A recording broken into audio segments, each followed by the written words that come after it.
বঙ্গবন্ধু অ্যাভিনিউতে শুনশান নীরব আওয়ামী লীগের এই পার্টি অফিসে গত ১৫ বছর ২৮ সেপ্টেম্বর শেখ হাসিনার জন্মদিন উপলক্ষে থাকত জাঁকজমকপূর্ণ পরিবেশ। মধ্যরাত থেকে দলটির অঙ্গ সংগঠনের শত শত রংবেরঙের ব্যানার পোস্টারের ছড়াছড়িতে মুখরিত থাকত এই প্রাঙ্গণ। তবে জুলাই বিপ্লবের পর স্বৈরাচার শেখ হাসিনা পালিয়ে যাওয়ার পর যেন সেই চিরসেনা দৃশ্যপট বদলে গেছে।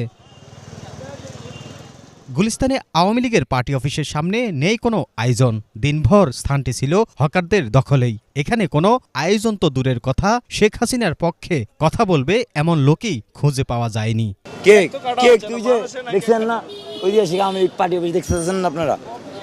এটা আওয়ামী লীগ পার্টি অফিস, ঠিক আছে? কি অবস্থা, যেমন করছে তেমনই হয়েছে। এখন যদি আপনার পাবলিক না থাকে, আমরা এখন খুব শান্তিতে আছি, কোনো চাঁদাবাজি নেই। আজকাল দেখছে আওয়ামী লীগ যে পাবলিক কি করতে পারে।